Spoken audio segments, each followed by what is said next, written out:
দূরের এক বনে কালু কাক নামে এক গরিব পাখি বাস করত। কালু কাক গরিব হলেও তার কোনো লোভ ছিল না। সে সব সময় অন্যের বিপদ আপদে সাহায্য করত। কালু, তুমি তো সবসময় অন্যের বিপদে ঝাঁপিয়ে পড়ো, তার বিনিময়ে তুমি কি পাও বলো তো? সবাই তো তোমাকে গরিব পাখি বলে অপমান করে তাড়িয়ে দেয়। কাকুলি, অন্যকে সাহায্য করতে আমার ভালো লাগে, তাই আমি অন্যকে সাহায্য করি। কে আমাকে কি বললো তাতে আমার কিছু যায় আসে না, বুঝতে পেরেছো? হ্যাঁ কালু, বুঝেছি। তোমাকে এসব বলে কোনো লাভ হবে না, তাই তুমি খাবার খেয়ে কাজে বেরিয়ে পড়ো। আমি গিয়ে ঘরে কাজগুলো সেরে ফেলি। আচ্ছা ঠিক আছে, আমি খাবার খেয়ে কাজে যাচ্ছি। এরপর কালু কাক খাবার খেয়ে নেয়, আর কিছুক্ষণ পর কালু কাজে বেরিয়ে পড়ে। এভাবেই সেই দিন কেটে যায়। মা পারুল, তুই কোথায় গেলি মা? আমি তোকে কোথাও খুঁজে পাচ্ছি না। আমার যে তোর জন্য ভীষণ চিন্তা হচ্ছে রে মা, ভীষণ চিন্তা হচ্ছে। সখী, তুই ভাবে কাঁদছিস কেন? কি হয়েছে তোর? আমার কি হয়েছে তা জেনে তুমি কি করবে কালু দাদা? তুমি কি আমাকে সাহায্য করতে পারবে? তুমি তো একটা গরিব পাখি, তুমি আমাকে সাহায্য করবে কি করে? সখী, তুই এভাবে বলছিস কেন? আমি গরিব হতে পারি, তাই বলে কি তোকে সাহায্য করতে পারবো না? তুই একবার আমাকে বলেই দেখ না। আচ্ছা ঠিক আছে, তুমি যখন এত করে বলছো তখন তোমাকে আমি সবটা খুলে বলছি। আসলে আমি পারুলকে কোথাও খুঁজে পাচ্ছি না, তাই আমার ভীষণ চিন্তা হচ্ছে। কি বলছিস এসব? পারুলকে খুঁজে পাচ্ছিস না মানে? পারুলকে আবার কেউ চুরি করে নিয়ে যায়নি তো? সুখী, তুই চিন্তা করিস না, আমি দেখছি কি করা যায়। এ কথা বলে কালু সেখান থেকে চলে যায় আর পারুলকে খুঁজে বের করার চেষ্টা করে, কিন্তু কালু পারুলকে কোথাও খুঁজে পায় না। আমি তো পারুলকে সব জায়গায় খুঁজলাম, কিন্তু কোথাও তো পারুলকে খুঁজেই পেলাম না। না না, আমাকে আরো ভালো করে খুঁজতে হবে। ভালো করে খুঁজলে আমি নিশ্চয়ই পারুলকে খুঁজে পাবো। এ কি কালু দাদা, তুমি এখানে কেন? নিশ্চয়ই কোনো মতলব নিয়ে এসেছো, তাই না? জনি, তুই আমাকে ভুল ভাবছিস। আমি কোনো মতলব নিয়ে আসিনি। আমি তো এখানে এসেছি তোকে আর টুকিকে সাবধান করতে, যাতে টুকি বনের বাইরে কোথাও না যায়। কালু আঙ্কেল, তুমি এসব কি বলছো? আমি বনের বাইরে যাব না মানে? আমি তো পাশের বনে যাওয়ার জন্যই তৈরি হয়েছি, তবে কি আমার পাশের বনে যাওয়া হবে না? কে বলেছে টুকি মা তোর পাশের বনে যাওয়া হবে না? তুই পাশের বনে যা, কেউ তোকে বাধা দিবে না। আচ্ছা ঠিক আছে মা, আমি পাশের বনে গেলাম। টনি, তোকে এত করে মানা করলাম, তবুও তুই টুকিকে পাশের বনে যেতে দিলি? তুই জানিস পারুলকে খুঁজে পাওয়া যাচ্ছে না, তাই আমি তোকে সাবধান করতে এসেছিলাম, কিন্তু তুই তো আমার কোনো কথাই শুনলি না। যাই হোক, তোকে আমি সাবধান করতে এসেছিলাম, সাবধান করেছি, বাকিটা তোর ব্যাপার। এ কথা বলে কালু সেখান থেকে তার বাড়িতে চলে যায়। কালু, এখন তোমার বাড়িতে ফেরার সময় হলো। আমি যে কখন থেকে তোমার জন্য অপেক্ষা করছি, ঘরে যে কোনো খাবার নেই তা তুমি জানো না?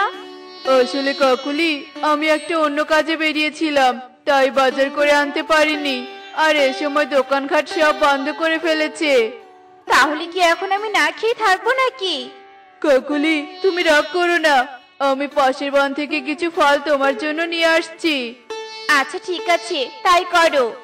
এরপর কালু পাশের বনে চলে যায় কাকুলির জন্য ফল আনতে। ঠিক তখনই সেখানে গিয়ে কালু কাক টুকির চিৎকার শুনতে পায়। ছেড়ে দাও বলছি, আমাকে ছেড়ে দাও, আমাকে ধরেছো কেন? আমি বাড়িতে যাব, আমাকে ছেড়ে দাও। না না না না, তোকে তো ছেড়ে দেওয়া যাবে না, তোকে তো আমাদের সাথে যেতে হবে। না না, আমি কোথাও যাব না, আমি বাড়িতে যাব। চুপ, একদম চুপ, একেবারে চিৎকার করবি না। আমাকে ছেড়ে দাও, নয়তো আমি চিৎকার করব। বাঁচাও, আমাকে কেউ বাঁচাও। আরে, টুকির চিৎকার শুনতে পেলাম মনে হলো। টুকি তো এ বনে এসেছিল, টুকি আবার কোনো বিপদে পড়লো না তো? দেখি তো গিয়ে। এরপর কালু এদিক ওদিক তাকাতে থাকে, আর একটু সামনে এগোতেই দেখতে পায় ঈগল আর কবুতর টুকিকে ধরে নিয়ে যাচ্ছে। কি তোমরা টুকিকে কোথায় নিয়ে যাচ্ছ? ছেড়ে দাও বলছি টুকিকে। কে তুই, আর আমাদের বাধা দিতে এসেছিস কেন? চলে যা বলছি, এখান থেকে চলে যা। না না, আমি টুকিকে না নিয়ে এখান থেকে কোথাও যাব না। কি আমাদের মুখের উপর কথা বলো? দাঁড়া, তোকে দেখাচ্ছি মজা। এই বলে কবুতর কালু কাককে ধাক্কা দেয় আর কালু কাক মাটিতে পড়ে যায়। আর এই সুযোগে কবুতর ও ঈগল টুকিকে সেখান থেকে নিয়ে যেতে থাকে। কি ওরা তো টুকিকে নিয়ে যাচ্ছে, আমাকে এক্ষুনি কিছু একটা করতে হবে। কালু মাটি থেকে উঠে ঈগল ও কবুতরের পিছু করে। আর সে দেখতে পায় তারা টুকিকে একটা গুহার ভিতরে নিয়ে যাচ্ছে। ঈগল দাদা, এই দুটো ছানাকে আজই পাচার করে দিতে হবে। হ্যাঁ, তুই ঠিকই বলেছিস, বেশি দেরি করা ঠিক হবে না। কি ওরা টুকি আর পারুলকে পাচার করে দিতে চাইছে? কিন্তু এটা তো কিছুতেই হতে দেয়া যাবে না, আমাকে এক্ষুনি থানায় যেতে হবে। এরপর কালু কাক থানায় চলে যায় আর পুলিশকে সব কথা খুলে বলে। আর পুলিশ কালু কাকের সাথে সেই গুহার সামনে আসে। আর ঈগল ও কবুতরকে পুলিশ ধরে ফেলে। ঈগল দাদা, তোমরা কি ভেবেছিলে পারুল ও টুকিকে পাচার করে দিবে আর আমি তা হতে দিব? কিছুতেই না। পুলিশ বাবু, ওদেরকে এক্ষুনি থানায় নিয়ে যান। এরপর পুলিশ ঈগল ও কবুতরকে ধরে নিয়ে যায়। কেন আঙ্কেল, তুমি না দেখলে আজ আমাদের অনেক বড় ক্ষতি হয়েছে। তো তোমাকে অনেক ধন্যবাদ আমাদের রক্ষা করার জন্য। ঠিক আছে, আমাকে আর ধন্যবাদ দিতে হবে না। এখন তোরা বাড়িতে চল, তোদের মা তোদের জন্য চিন্তা করছে।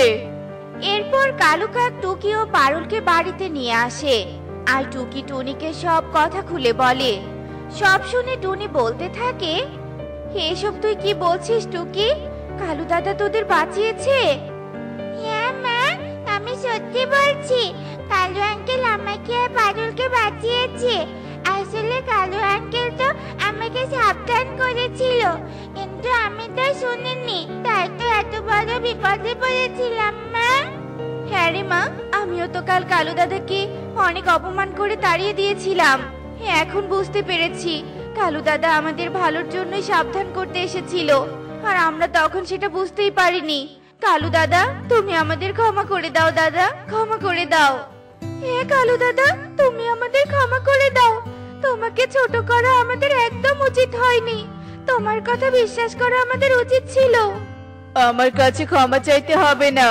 আমি পারুল আর টুকিকে তোদের মাঝে ফিরিয়ে দিতে পেরেছি, এতেই আমি অনেক খুশি। ঠিক আছে কালু দাদা, এখন থেকে আমরা সবাই মিলেমিশে থাকবো। এরপর থেকে বনের পাখিরা সবাই মিলেমিশে থাকতে শুরু করে। দেখলে তো বন্ধুরা, কাউকে গরিব বলে অবহেলা করতে নেই।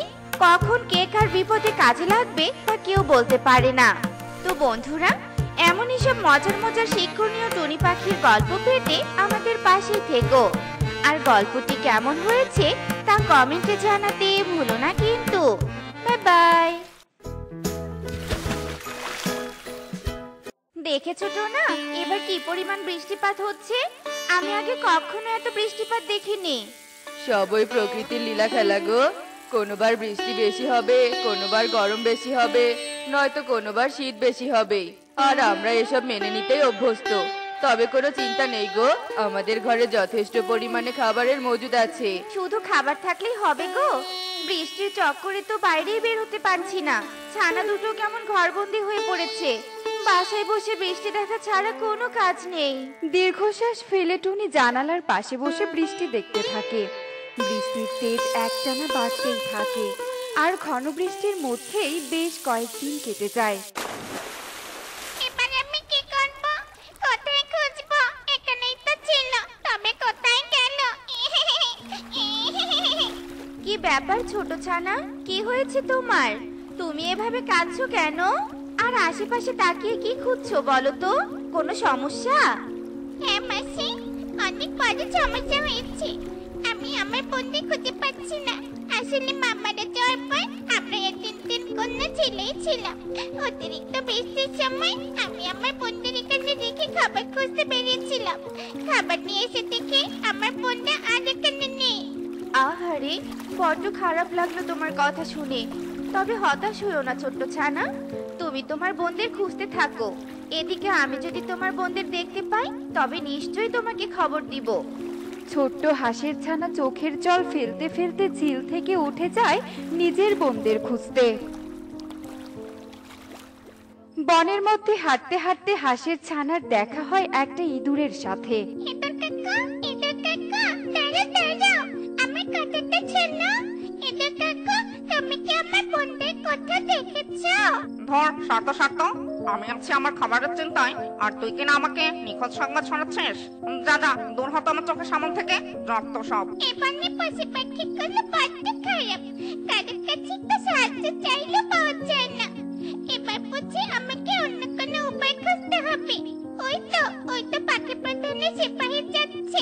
আমি বরং পিছন নিয়ে পাখি প্রধানের কাছে যাই, দেখি পাখি প্রধান কোনো বিহিত করতে পারে কিনা। হাঁসের ছানা কাঁদতে কাঁদতে পাখি প্রধানের বাসায় যাওয়ার জন্য রওনা দেয়। আর তোতাকে অনুসরণ করে হাঁসের ছানা ঈগলের প্রাসাদের ভেতরে চলে যায়। আহা, আমার শখের প্রাসাদ রে, কত শখ আমার এই প্রাসাদ নিয়ে, অথচ আমি এই প্রাসাদটাতে ঢুকতে পারি না। আর কতদিন যে অপেক্ষা করতে হবে। কি অদ্ভুত কাণ্ড! এই ছোট্ট ছানার কাণ্ড দেখে তো আমি হতবাক হয়ে যাচ্ছি। এই হাঁসের ছানা, আমি কি টাকা দিয়ে সিপাহীদের রেখেছি তোর নিখোঁজ হওয়া বোনদের খুঁজতে? এভাবে কেন বলছেন প্রধান মশাই? আপনি তো এই বনের কর্তা, বনের সবাইকে সাহায্য করে বনের পশু পাখিদের দেখভাল করে তো আপনার কর্তব্য। আর আমি কিনা যেছি আপনার কাছে সাহায্য চাইতে এসেও কথা শুনছি। এমন করবেন না প্রধান মশাই, দয়া করে আপনি আমাকে সাহায্য করুন। আমার মা মৃত্যুর আগে যে বন্ধুটাকে আগলে রাখতে বলেছিল। তবে আগলে রাখতে পারিসনি কেন? আবার এসেছিস আমাকে জ্ঞান দিতে? তুই কি ভালোই ভালো এখান থেকে যাবি, নাকি সিপাহীদের বলবো তোকে বন্দি করতে? থাক, আর কষ্ট করতে হবে না প্রধান মশাই, আমি চলে যাচ্ছি। যে করেই হোক বন্ধুরা আমাকে খুঁজে বের করতেই হবে। হলো না তো কোনো লাভ। আমি জানতাম হাঁসের ছানা, ওই পাখি প্রধানের দ্বারা কেউই উপকৃত হয় না। তবে তুই কোনো চিন্তা করিস না, আমি তোকে সাহায্য করব তোর বোনদের খুঁজে পেতে। সাহায্য করবে ভালো কথা, কিন্তু তুমি আমার বন্ধুদের ব্যাপারে জানলে কি করে? জানি জানি, আমি সব জানি। আগে তো আমার সাথে চল, তোর বোনদের তো খুঁজে বের করতে হবে নাকি? প্যাঁচা হাঁসের ছানাকে বুঝিয়ে নিয়ে যায়। আর পথে যেতে যেতে প্যাঁচা হাঁসের ছানাকে বুদ্ধি দিতে থাকে। আর দুজন মিলে যেতে যেতে কালো জলের ঝর্ণার কাছে পৌঁছায়। আরে, এটা সত্যি কালো জলের ঝর্ণা। তুমি কি আমাকে এই ঝর্ণার কথাই বললে? আমি তো নিজের চোখকে বিশ্বাস করতে পারছি না। নিজের চোখে দেখেও অবিশ্বাস করার কিচ্ছু নেই। শোন হাঁসের ছানা, তাড়াতাড়ি এই ঝর্ণায় ডুব দে। আর ডুব দেওয়ার আগে ঈগল হওয়ার মনোবাসনা কর, তবেই তুই ঈগল পাখিতে পরিণত হতে পারবি। আর তারপরেই তুই এই পাখি প্রধানকে আক্রমণ করে শেষ করে ফেলবি। আর তুই হবি পাখি প্রধান, আর তোর হুকুমে সব সিপাহীরা তোর বোনদের খুঁজে আনবে। সত্যি বলছো তুমি? তবে আমি সেটাই করব। যে কোনো মূল্যে আমি আমার বন্ধুদের ফিরে পেতে চাই। আর কালো জলে ডুব দিয়ে উঠতেই ছোট্ট হাঁসের ছানা ঈগলে পরিণত হয়। আর এসব দৃশ্য আড়াল থেকে একটা খরগোশ দেখতে পায়। এই রে, বদমাশ পেঁচাতান্ত্রিক তো কালো জলের ঝর্ণা ব্যবহার করে হাঁসের ছানাকে ঈগল বানিয়ে দিল। এবার নিশ্চয়ই পাখি প্রধানের ক্ষতি করে পেঁচা বনের কর্তৃত্ব হাসিল করবে। না না, এক্ষুনি সব পাখিদেরকে পুরো ঘটনা জানাতে হবে। এ কথা বলেই খরগোশ দ্রুত দৌড়াতে থাকে। আর দৌড়াতে দৌড়াতে খরগোশটা পাখিদের কাছে চলে যায় আর পুরো ঘটনাটা খুলে বলে। তখনই আকাশ দিয়ে ঈগল রূপী হাঁসছানা উড়ে যাচ্ছিল। খরগোশের কথায় যদিও বা আমার সন্দেহ হচ্ছিল, তবে ঈগলটাকে দেখে খরগোশের কথা পুরোপুরি বিশ্বাস হলো। কিন্তু এবার আমরা কি করব? কি আবার করব? যে করেই হোক প্রধান মশাইকে রক্ষা করব, নয়তো ওই পেঁচা বনে তাণ্ডব চালাবে, এলোমেলো করে দিবে আমাদের স্বাভাবিক জীবনযাত্রা। একদম ঠিক বলেছো। তবে শুধু প্রধান মশাইকে রক্ষা করলে হবে না, বদমাইশ পেঁচাকে একটা শায়েস্তা করতে হবে। আর প্রাসাদে পেঁচাকে শায়েস্তা করব। তোমরা প্রধান মশাইয়ের প্রাসাদে যাও, আমি যাচ্ছি পেঁচাকে ভুলিয়ে ভালিয়ে প্রাসাদে আনতে। সকলে মিলে আজ পেঁচাকে উচিত শিক্ষা দিব। ছোট্ট হাঁসের ছানাকে ভুলিয়ে ভালিয়ে হাঁসের ছানাকে দিয়ে অন্যায় কাজ করাবে। এবার বোঝাবো মজা পেঁচাকে। এসব বলে টুনি উড়াল দেয় আর বাকি পাখিরা মিলে পাখি প্রধানের প্রাসাদের দিকে যেতে থাকে। টুনি পেঁচার কাছে গিয়ে পেঁচাকে উল্টাপাল্টা কথা বলে প্রাসাদে পাঠিয়ে দেয়। আর তখনই টুনি হাঁসের বাকি ছানা দুটোকে দেখতে পায়। আরে এ তো মেঘনা চাইতেই জল। হাঁসের ছানা দুটোকে তো পেয়ে গেলাম। এবার হাঁসের ছানা দুটোকে নিয়ে গেলে সবকিছু আরো সহজ হয়ে যাবে। বন্ধুটাকে খুঁজে পাওয়ার আশে পাখি প্রধানের কাছে এসেছিলাম, আর পাখি প্রধান কিনা আমার সাথে জাদু ব্যবহার করেছে। আজ তো রক্ষে নেই রে পাখি প্রধান, রক্ষে নেই। না না, তোমার কথা ভুল হচ্ছে। আমি ইচ্ছে করে খারাপ ব্যবহার করিনি, নিশ্চয় আমার ভ্রম হয়েছিল। ঠিকই বলেছে প্রধান মশাই, এই প্যাঁচা যখন প্রাসাদের আশেপাশে থাকে তখনই প্রধান মশাইয়ের ভ্রম হয়, কারণ প্যাঁচা দূর থেকে প্রধান মশাইয়ের ওপর তন্ত্রমন্ত্র করে। কবুতর ভাইয়া ঠিকই বলেছে, সব দোষ এই প্যাঁচার। বিশ্বাস না হলে প্যাঁচাকে আক্রমণ করো, আর এই নাও তোমার হারিয়ে যাওয়া দুই বোন। তবে কি সত্যি সব প্যাঁচার চক্কর? আমি তো আমার বোনদের খুঁজে পেয়েছি। প্যাঁচা এবার থেকে আমি দেখাবো মজা। এই রে, এই পুরো বনের কর্তৃত্ব নিতে গিয়ে নিজেই ফেসে গেলাম। দয়া করে তুই আমাকে আক্রমণ করিস না, আমি তোকে ঠিক করে দিচ্ছি। পেঁচা জাদু করে ঈগল থেকে হাঁসের ছানা বানিয়ে দেয় আর পেঁচা পালিয়ে যায়। দেখলে তো বন্ধুরা, অন্যায়ভাবে স্বার্থ হাসিল করতে গেলেই কোনো না কোনো ভাবে ধরা পড়তে হয়।